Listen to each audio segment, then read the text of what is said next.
Eh, Hoy vamos a tener una continuación de lo que comenzamos la semana pasada. A veces los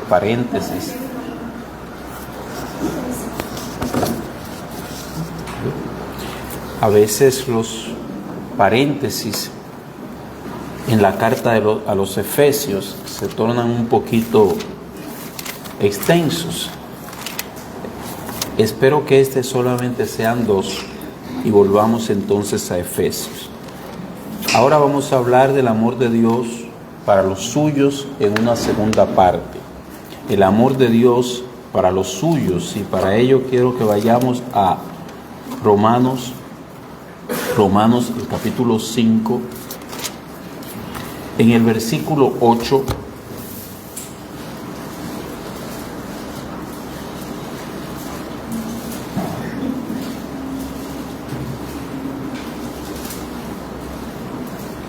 Voy a leer 7 y 8, voy a leer. Ciertamente apenas morirá alguno por un justo. Con todo, pudiera ser que alguno osara morir por el bueno. Mas Dios muestra su amor para con nosotros en que siendo aún pecadores, Cristo murió por nosotros. Amén.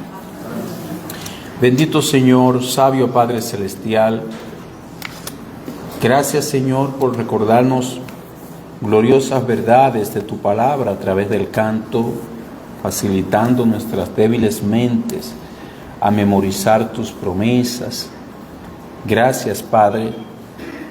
Permite ahora que en tu gracia, tu Santo Espíritu sea nuestro Maestro, que nuestras mentes puedan captar tu palabra, que podamos reflexionar en ella, que al salir de aquí tú recibas gloria al ver conductas que se someten a tu palabra, conductas que reflejan luz tuya, Señor.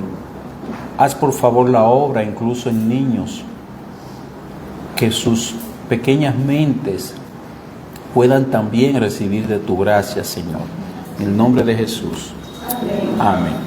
Repito, el amor de Dios para los suyos. Esta es la segunda parte, porque la semana pasada estuvimos viendo la primera. Voy a comenzar por el pensamiento, hablando acerca del pensamiento. Uno de los pensamientos más maravillosos, más admirables que puede tener un cristiano es el amor de Dios. Pensar que Dios nos amó y nos ama. A pesar de la Escritura, a pesar de que ella nos afirma que Él nos ama, pensar en ese amor, eso es maravilloso. Ese es uno de los pensamientos más gloriosos que podemos albergar en esta débil mente. Débil porque a veces se meten unas interferencias. No sé si ustedes, antes se usaba una radio, se usaba mucho la AM y se interfería una emisora con otra. Y uno decía, tiene interferencia el radio. Así a veces está en nuestra mente, que se le meten otras emisoras, por decir así. El apóstol Pablo, cuando habla del amor de Dios, él hace un énfasis en la grandeza de ese amor. En Efesios, que ya lo estudiamos, el capítulo 2 dice, pero Dios, que es rico en misericordia, por su gran amor con que nos amó, aun estando nosotros muertos en pecado, nos dio vida juntamente con Cristo. Por gracia sois salvos. Efesios capítulo 2, versículo 4 al 5. Pablo hace ese énfasis. Pablo se refiere al amor de Dios como su gran amor, un amor grande, un amor inmenso. Es tanto así que los escritores bíblicos tuvieron que tomar otra palabra para describir el amor cuando se refería a Dios. La palabra que definía amor era una palabra que tal vez se pronuncia estorgé. Se refiere a ese afecto en general, especialmente cuando se habla del vínculo familiar. En castellano sería el equivalente a querer, es como decir yo quiero a mis hijos. La segunda palabra es filia, se usa más para los casos de filantropía, o sea, el dar. Y la tercera es la palabra eros. Es una palabra que refleja o encierra lo que es el amor sensual. De ahí viene la palabra erótico. Esta palabra había sido desvalorizada en los tiempos del Nuevo Testamento y nunca se utiliza en la Biblia. Sin embargo, cuando los escritores del Nuevo Testamento escribieron en griego, se encontraron con que ninguna de estas palabras reflejaba, transmitía lo que es el amor bíblico. No comunicaba el significado del amor bíblico. Fue así que tomaron la palabra ágape o agape, algunos yo los he escuchado pronunciarlo así. Esta transmitía la idea correcta, esta sí transmitía el sentir. Es un amor diferente. El amor de Dios es justo, santo, soberano, eterno. Es un amor lleno de gracia. Ese es el amor ágape, un amor distinto a todos los anteriores. Dios le dijo al profeta Jeremías, definiendo ese amor del cual vamos a hablar en esta mañana: con amor eterno te he amado. Jeremías capítulo 31, versículo 3. Así, ágape se convirtió en la palabra suprema cuando se trata de hablar del amor de Dios. Algunas de las cosas que diremos hoy ya la hemos dicho la semana pasada, pero vamos a recalcar. Por su lado, el apóstol Juan nos dice: Dios es amor, en 1 de Juan 4:8, y debemos entender lo que esto significa. El Dios del que habla Juan es ese que hizo el mundo. Es el mismo que juzgó a ese mundo con el diluvio. Es el que llamó a Abraham, lo hizo una nación grande, pero también castigó a esa nación mediante la conquista, el cautiverio y el exilio. Y Él fue el mismo que envió a su Hijo a salvar el mundo. Él fue el que desechó a ese Israel incrédulo, el que mandó a destruir a Jerusalén y que algún día juzgará al mundo con justicia. Es el mismo Dios. Dice Juan que Él es amor. Hermanos, nosotros no podemos decir que el amor de Dios no es diferente cuando condena, castiga la desobediencia y cuando da alguna gracia. Es precisamente el mismo Dios que hace esas cosas y del que habla Juan. Ahora bien, el amor de Dios se ve en toda su plenitud. Si usted lo quiere conocer, ese amor, si usted lo quiere ver, ese amor, tiene que mirar la cruz de Jesucristo, porque allí es que se manifiesta a plenitud. Por ejemplo, las muestras del amor de Dios en la creación. ¿Qué dice Romanos que nosotros vemos en la creación? Nosotros vemos el poder de Dios, la divinidad de Dios. Dice Romanos que su gran poder y deidad se hacen manifiesto por las cosas hechas, pero no nos dice que vemos allí la manifestación clara del amor divino. En la providencia no vemos claramente manifestado el amor de Dios de una manera clara. ¿Por qué? Porque hay terremotos que se llevan muchas personas de paro, como nosotros decimos, bienes materiales, etcétera. Pero también en esa misma providencia hay bellos atardeceres. En esa misma providencia hay enfermedades, pero también hay personas saludables. Ambas cosas van juntas en la creación y en la providencia. Sin embargo, solo en la cruz Dios muestra su amor a todas luces, de manera clara, sin que haya otro elemento adicional. Es por esta razón que es difícil encontrar un versículo en el Nuevo Testamento que nos hable del amor de Dios sin hablar al mismo tiempo, en el mismo versículo, en el mismo contexto, de la dádiva de Dios, de su Hijo en la cruz del Calvario. Es difícil, casi siempre lo vemos unido. Vamos a ver algunos de esos textos. Por ejemplo, el famoso y conocido Juan 3:16, porque de tal manera amó Dios al mundo que ha dado a su Hijo unigénito, para que todo aquel que en Él cree no se pierda, mas tenga vida eterna. Note el vínculo. Amó, dio. Amó, dio a su Hijo unigénito. No habla de una providencia en favor de nosotros necesariamente. Cuando el apóstol Pablo habla de sí mismo en Gálatas capítulo 2, versículo 20, dice: con Cristo estoy juntamente crucificado, y ya no vivo yo, mas vive Cristo en mí, y lo que ahora vivo en la carne, lo vivo en la fe del Hijo de Dios, el cual me amó y se entregó a sí mismo por mí. Un hombre que pasó por muchas tribulaciones, pero dice que Dios le amó y se entregó a sí mismo por él en Cristo. También nos dice Juan por su lado en primera de Juan capítulo 4 versículo 10: en esto consiste el amor, no en que nosotros hayamos amado a Dios, sino en que Él nos amó a nosotros y envió a su Hijo en propiciación por nuestros pecados. Y por último, el libro de Apocalipsis, capítulo 1, verso 5, dice: al que nos amó y nos lavó de nuestros pecados en su sangre. Ahí vemos una vez más la relación entre el amor de Dios y la muerte de Cristo en nuestro lugar. Todos estos versículos mantienen unidos esos dos elementos, Dios y la cruz de Cristo. Quiere decir entonces que únicamente, después que hayamos podido apreciar el significado de la cruz, podremos apreciar el amor detrás de ella.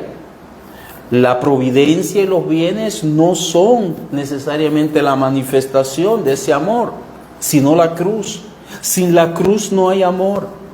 El amor de Dios tiene sentido cuando esa muerte de Cristo se hace eficaz para mí.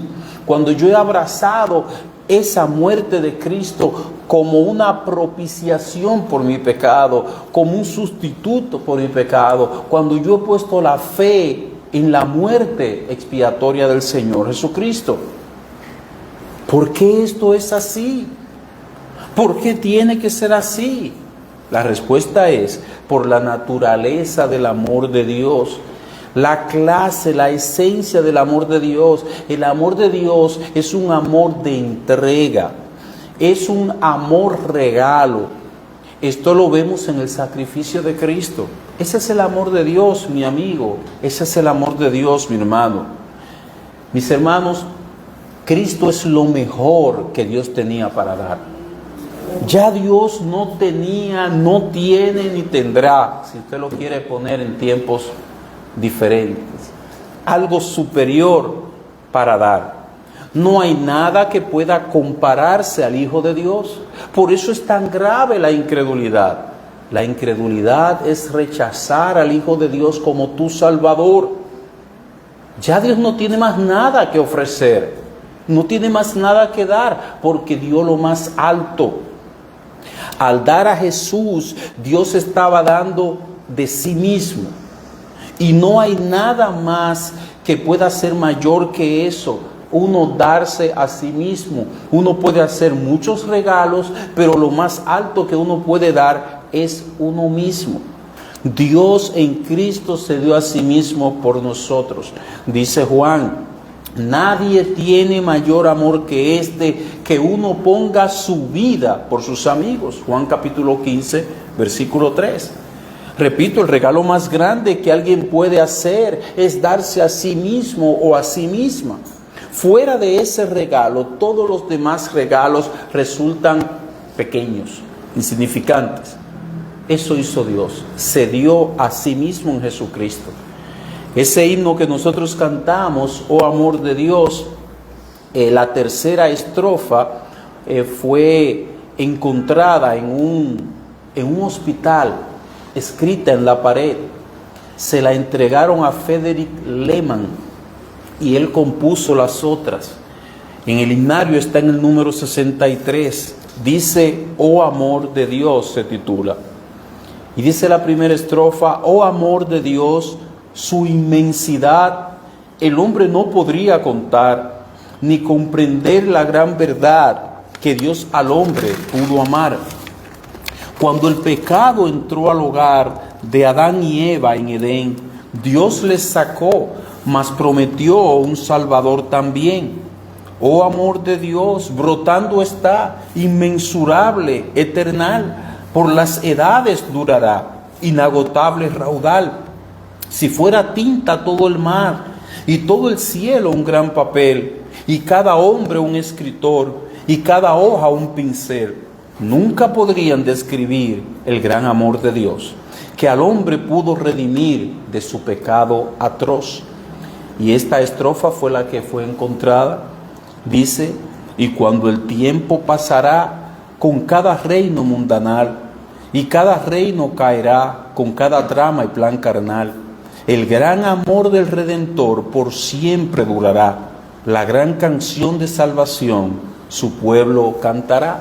Yo supongo que ese que le escribió aguardaba esa esperanza de que la gran canción de salvación su pueblo cantará un día con él.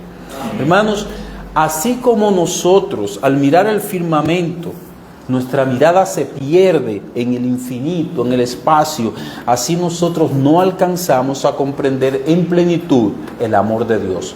Dice nuestro texto que Dios muestra su amor para con nosotros en que, siendo aún pecadores, Cristo murió por nosotros. Es sorprendente que Dios ame a pecadores. Sí, a los que le han ofendido, a los que han vivido en esa ofensa contra Dios.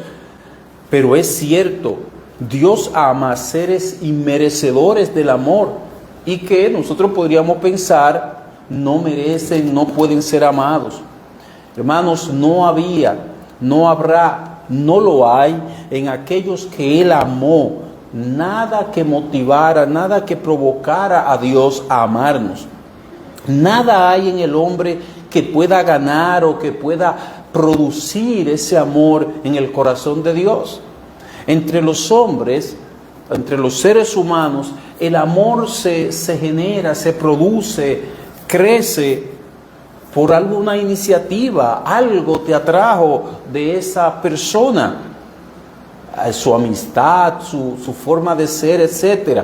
Pero el amor de Dios ha sido libre, espontáneo, no motivado, no causado. El amor de Dios ha sido de pura gracia. Dios ama a los hombres porque ha elegido sencillamente amarlos. Él ha querido hacerlo y punto. Y para su amor no se pueden dar razones, solamente la soberana buena voluntad de nuestro Dios. El amor de Dios a nosotros no puede ser comprendido, como dijimos, en toda su extensión. Es muy poco lo que podemos llegar a comprender de ese amor. Es posible que alguien se ofrezca, como leímos en el verso 7 de Romanos, se ofrezca a morir por el bueno. Es posible que alguien diga, no, esa persona merece que yo muera por él, es una persona buena. Pero Dios fue más allá, siendo aún pecadores. ¿Quiénes? Tú y yo. Siendo aún pecadores. Dice también en el verso anterior, Romanos capítulo 5, versículo 6, a su tiempo murió por los impíos. Pablo tomó la palabra más cruda, más dura para llamarle a un pecador impío. Una persona que peca deliberadamente. A su tiempo él murió por personas así, personas impías. Dice Romanos capítulo 5, versículo 6. Hermanos, repito, Cristo no se entregó por el bueno, sino que nosotros estábamos sumidos en la peor de las condiciones. Estábamos en pecado. Nosotros ofendíamos por ignorancia algunas veces, por desconocimiento de la ley algunas veces, pero otras de manera voluntaria, de manera desafiante, a pesar de conocer la verdad, hacíamos nuestra voluntad. Sin embargo, Cristo vino a morir por nosotros. El amor de Dios por nosotros es tal que supera incluso al amor de una madre. Dice Isaías de manera desafiante en el capítulo 49, el versículo 15, ¿se olvidará la mujer de lo que dio a luz para dejar de compadecerse del hijo de su vientre? Aunque olvide ella, yo nunca me olvidaré de ti. Es difícil que una mujer se olvide, pero hemos encontrado aquí en nuestro país niños abandonados con apenas días de haber nacido. Es difícil que una madre se olvide del hijo de su vientre, pero vemos continuamente personas que abortan. Pero dice el Señor, yo nunca me olvidaré de ti. A veces en la vida los papeles se invierten. Los que son amados por Dios se sienten como si no lo fueran. Y aquellos que rechazan el amor de Dios, que viven a su manera, que viven haciendo su propia voluntad, rechazan el amor de Dios en Cristo, una y otra vez se les ofrece el Evangelio y siguen en su estilo de vida. Sin embargo, estos se creen que son amados de Dios porque la vida les sonríe, porque las cosas le van bien. Ellos tan solo con desear algunas cosas la tienen. ¡Qué contraste! Nosotros, quienes estamos en Cristo, somos amados de Dios, dice la Escritura. Vamos a Romanos, el capítulo 1, el versículo 7. Note algo, que en los textos que vamos a considerar, casi siempre Pablo introduce diciéndole esto a los hermanos. Romanos capítulo 1, dice el versículo 7. Aunque cualquiera tenga ese contraste en su vida de que se siente siendo un creyente en Cristo, no se siente amado, y uno que le va sonriendo la vida, cree que Dios le está sonriendo en todo lo que hace porque le ama. Escuche esto. Dice Romanos 1:7, a todos los que estáis en Roma, amados de Dios, llamados a ser santos, gracia y paz a vosotros de Dios nuestro Padre y del Señor Jesucristo. Más adelante, en Primera de Tesalonicenses capítulo 1, dice el versículo 4, porque conocemos, hermanos, amados de Dios, vuestra elección. Segunda de Tesalonicenses capítulo 2, versículo 13, dice: pero nosotros debemos dar siempre gracias a Dios respecto a vosotros, hermanos, amados por el Señor, de que Dios os haya escogido desde el principio para salvación, mediante la santificación por el Espíritu y la fe en la verdad. Note cómo Pablo llama a estos hermanos. Él le dice, hermanos amados por el Señor. Y dice que Dios los escogió desde el principio para salvación. El cristiano puede regocijarse en esta verdad. Soy un amado de Dios. Esa es una verdad en la cual usted se puede regocijar si ha conocido a Cristo. Se puede regocijar de una manera libre. Y vimos la semana pasada que dice él, ¿quién nos separará del amor de Cristo? ¿Quién? Es una pregunta. Esas son verdades en las cuales usted se puede anclar firmemente. Estas son verdades en las que, como dijimos, se puede regocijar. Estas son verdades en las cuales usted puede hallar consuelo. Soy un amado de Dios. El amor de Dios para nosotros es inalterable, es inmutable. Aun cuando Él tiene que disciplinarnos, como vimos la semana anterior, Dios dice que lo hace porque nos ama. Cito de nuevo a Hebreos capítulo 12, el versículo 6. Dice, porque el Señor al que ama, disciplina y azota a todo el que recibe por hijo. ¿Por qué entonces a los de afuera les va bien? ¿Por qué entonces, aunque ellos pecan, no sufren y yo sufro? Porque el Señor, al que ama, disciplina. A ellos Dios los ha dejado sin disciplina. Dice el Salmo 73, que donde se explica esto por la experiencia de Asaf, dice el Salmo 73 en el versículo 4, porque no tienen congojas por su muerte, pues su vigor está entero. No pasan trabajos como los otros mortales, ni son azotados como los demás hombres. Por tanto, la soberbia los corona, se cubren de vestido de violencia. Los ojos se les saltan de gordura, logran con creces los antojos del corazón. Se mofan y hablan con maldad de hacer violencia, hablan con altanería, ponen su boca contra el cielo y su lengua pasea la tierra.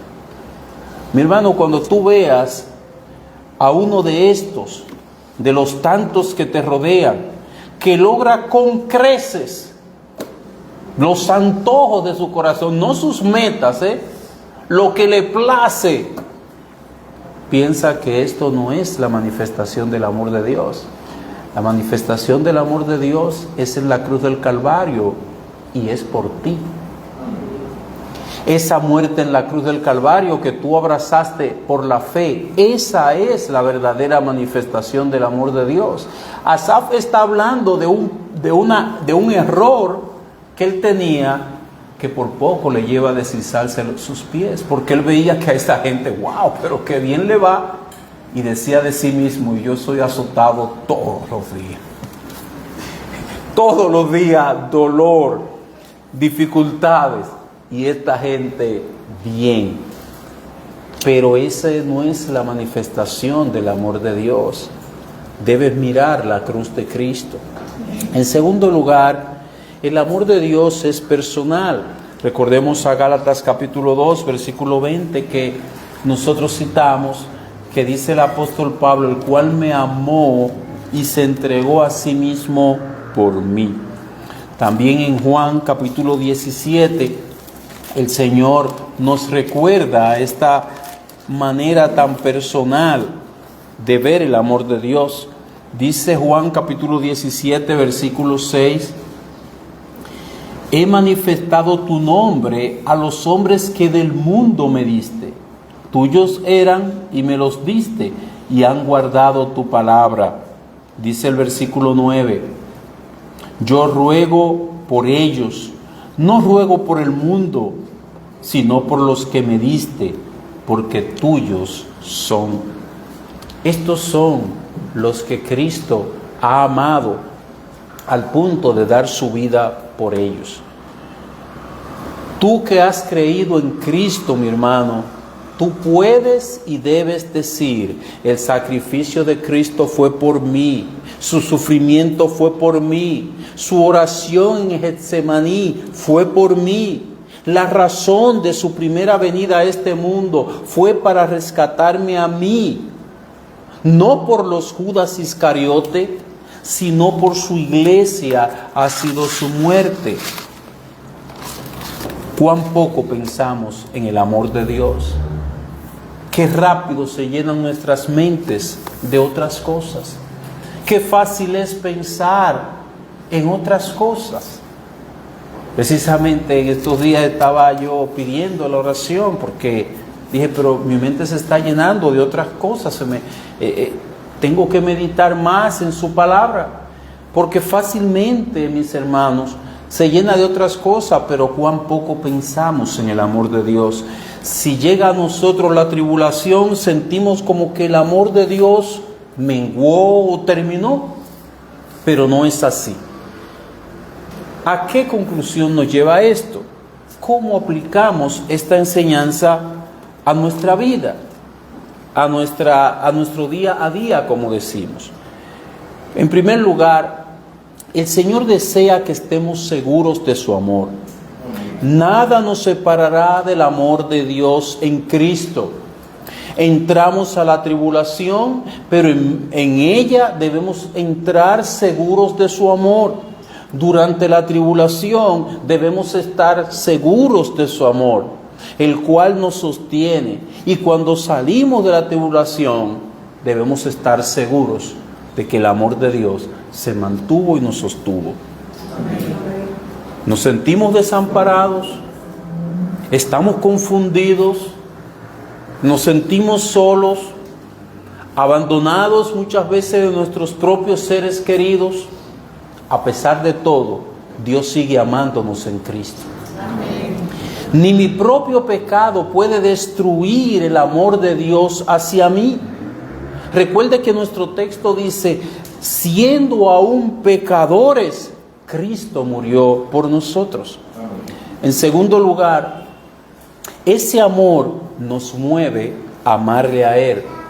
Debe movernos a amarle a Él.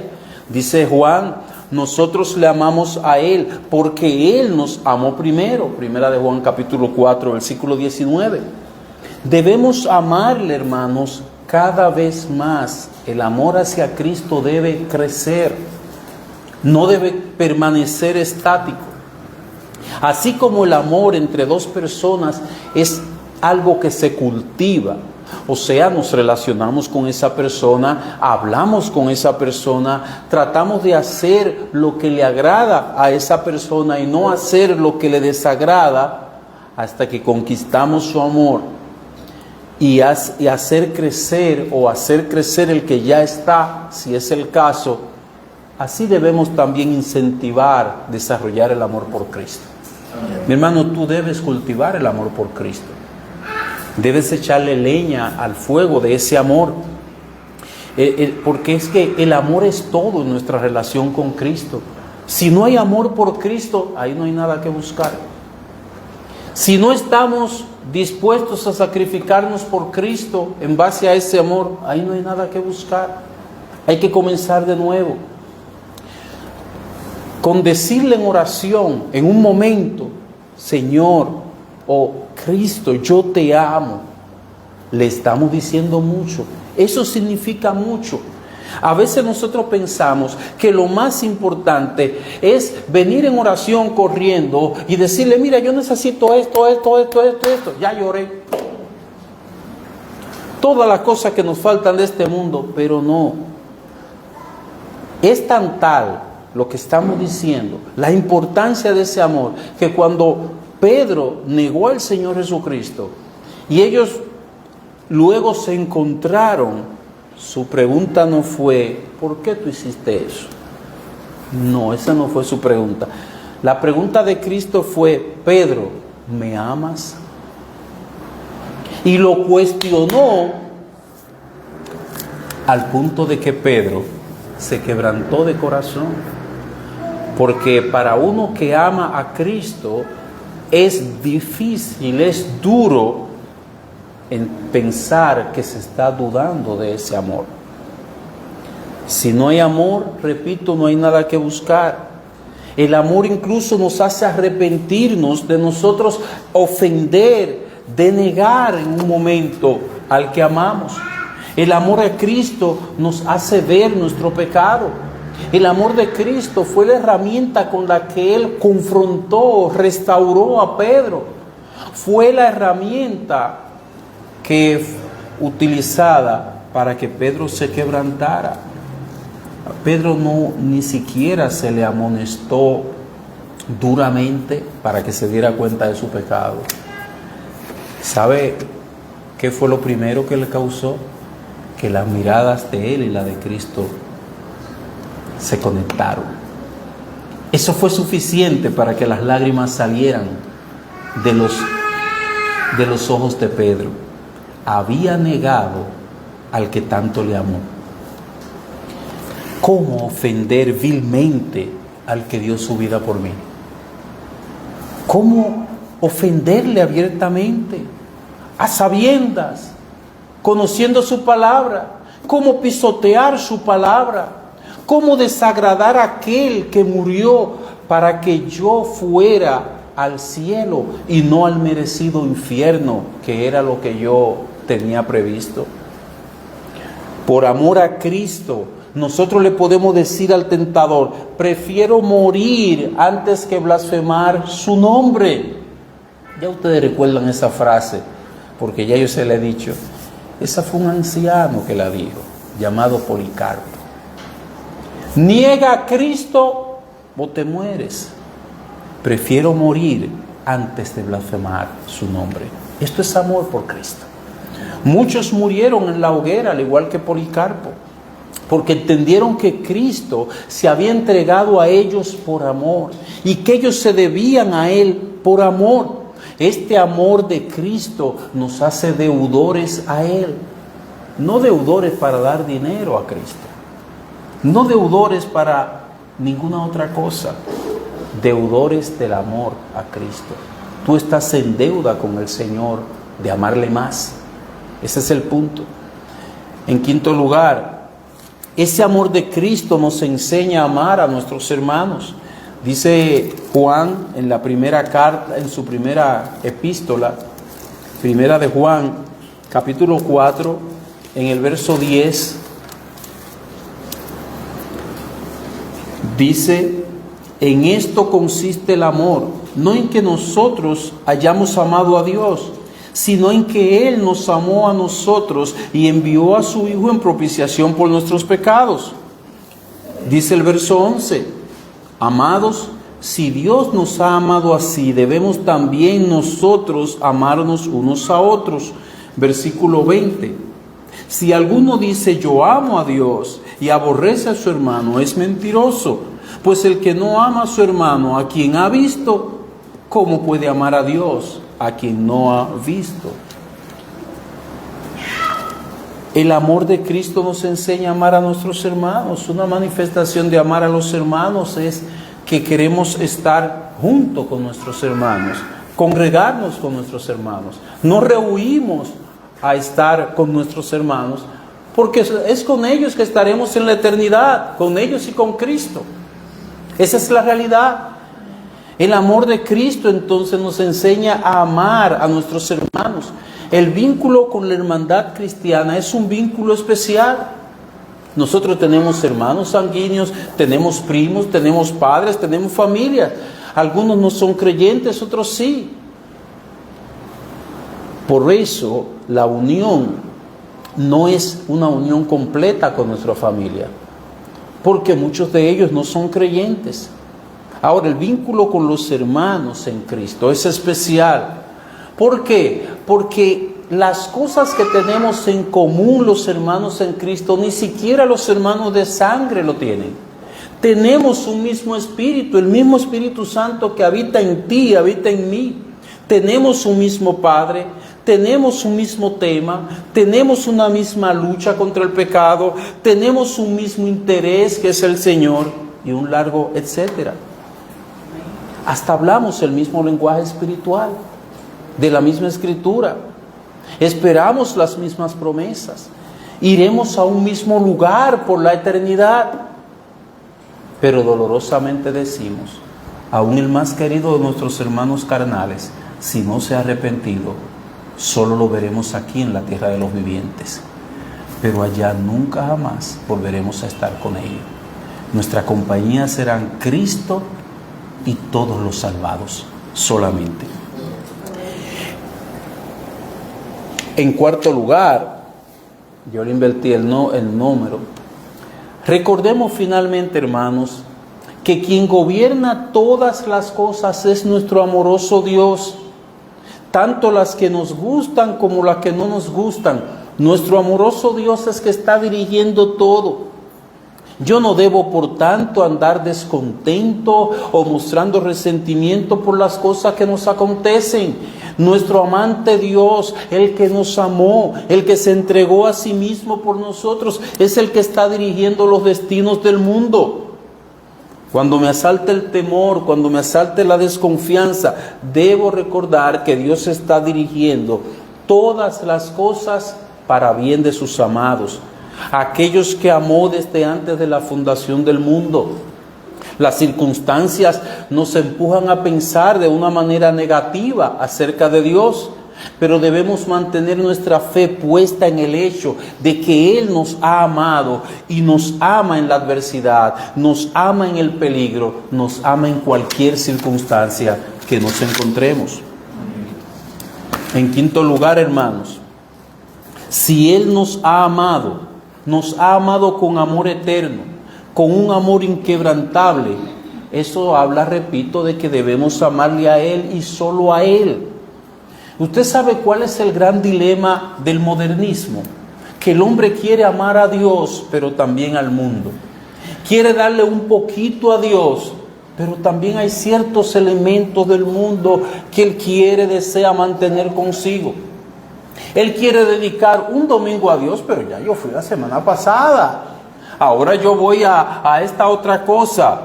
Y quiere estar en ese dilema, en esa mezcla, en esa mistura. Ese es el objetivo del mundo moderno. lograr ser cristiano y a la vez tener las cosas que le atraen de este mundo. Hermanos, Dios nos ha amado enteramente, completamente, y Él espera de nosotros esa lealtad y fidelidad. Que tú estés por entero entregado a Él. Por eso dice el primer mandamiento, que debemos amar a Dios con toda nuestra mente, con todo nuestro corazón. Es completo. Él se entregó completo, pero Él espera de ti que tú completamente te entregues también a Él. Ese es el amor de Dios. En sexto lugar, aunque sea dura la aflicción, mi hermano, sea duro lo que estemos pasando, aunque todo lo que se vea cuando levantamos nuestra mirada sean nubes negras, aunque la enfermedad amenace con robarnos la vida, esté pasando lo que esté pasando, su amor por nosotros no cambia. Porque si aún cuando estábamos en nuestros pecados nos amó para que tengamos confianza y seguridad en Él, por eso lo hizo así. El Señor no solo promete tener misericordia de nosotros, sino que promete, como Él le dijo a sus discípulos, como había amado a los suyos que estaban en el mundo, los amó hasta el fin. Juan capítulo 13, versículo 1. Él nos promete amarnos hasta el fin, hasta el final, no importa lo que esté pasando. La infidelidad al Señor, nuestra falta de lealtad al Señor, la mayoría de las veces comienza en el interior, en el corazón, comienza en nuestro ser interno. Satanás, a través de las muchas aflicciones, una tras otra, a través de los dolores, a través de los reveses, a través de las dificultades, él va susurrando con estas cosas a nuestro oído. ¿Dónde está el amor de tu Dios? Él va susurrando con estas cosas a nuestro oído, con que Dios dice que te ama y entre tus compañeros tú eres el más azotado. ¿Cómo es eso, cristiano? Él dice que te ama y tú eres el que lleva la mayor parte de los golpes, de los sufrimientos. Eres azotado todo el día y castigado todas las mañanas. Salmo 73, versículo 14. Recordamos a Asaf, ¿verdad? Dice Satanás, explícame eso. ¿Dónde está tu Dios? Salmo 42, versículo 3. El verso completo de este salmo dice, fueron mis lágrimas mi pan, de día y de noche, mientras me dicen todos los días, ¿dónde está tu Dios? Hermano, algo importante, muy importante, y quiero que le prestes atención a esto. Algo que debemos de recordar aquí es que lo único que hace que Satanás se retire hasta nuevo aviso, porque mientras estemos en este mundo vamos a estar recibiendo esos azotes. Lo único que hace que Él se retire hasta nuevo aviso, que Él se retire derrotado, es cuando recibe de nuestros labios una respuesta bíblica firme. Nada de argumentos humanos, nada de un no titubeante, no, pero que vacilante, nada de un no con duda, solamente dice la Escritura y punto. Dice la Escritura que Él me amó y se entregó a sí mismo por mí. Dice la Escritura que aún yo siendo pecador, Él murió por mi pecado. Entonces, aunque yo esté en la situación en que esté, su amor permanece. ¿Y te mantienes firme ahí? Esa es la única forma, la fe en esa palabra, la permanencia en esa palabra, el mantenerte arraigado a esa palabra, es lo que hace que el enemigo de las almas dé media vuelta y se vaya hasta el nuevo aviso. ¿Cómo estás tú arraigando la palabra de Dios en tu corazón para esos momentos? Eso es más que memorizar un versículo. Eso es llevarlo a la vida. Eso es responder con esos versículos. a lo que nos está sucediendo cuando nosotros salimos de aquí. Aquí estamos en la teoría. Tan pronto digamos amén, al final del culto comienza la práctica. ¿Estás preparado? ¿Estás preparado para la dura aflicción? Es inevitable, ni aun a nuestros queridos hijos le podemos evitar eso. Esos son nuestro amor y queremos protegerlo de que no sufran, pero la aflicción, dice el Señor, que es parte de la vida en el mundo. En el mundo tendréis aflicción. ¿Estás preparado para la dura aflicción? Estar preparado o preparada es salir de aquí, es cruzar esa puerta con la convicción de que, como dice la Escritura, Dios nos ama y lo mostró muriendo por mí en la cruz del Calvario. No importa mis circunstancias, Dios nos ama. Que Dios obre esa convicción en tu corazón, mi hermano. Que Dios te pueda mantener con esa convicción firme. Que las aflicciones de esta vida no te hagan tambalear, no te produzcan el efecto dañino que ellas puedan causar, sino que tú puedas entrar confiando en el amor de Dios, atravesar confiando en el amor de Dios y salir confiando en que Dios sigue amándote. Que el Señor les bendiga. Vamos a orar. Amante Señor y Dios, gloria a ti, Padre. Tú eres nuestro sustento. No nos amparamos, no nos consolamos en filosofías ni en huecas sutilezas. Buscamos el consuelo y la fortaleza en tu palabra, Señor. Por eso yo te pido que tú obres convicción, que cada corazón de los que tú has salvado se pueda arraigar en tu palabra. Oh Dios, pido también por los que no te conocen, para que ellos puedan desear, para que ellos se puedan apropiar de ese amor tuyo en la cruz del Calvario, para que ellos puedan comprender que los bienes, los momentos felices que tienen en esta vida no le quitan el destino eterno en el infierno. Solo la salvación que tú das en Cristo. Amén. Bendito seas, Señor, en Jesucristo. Amén.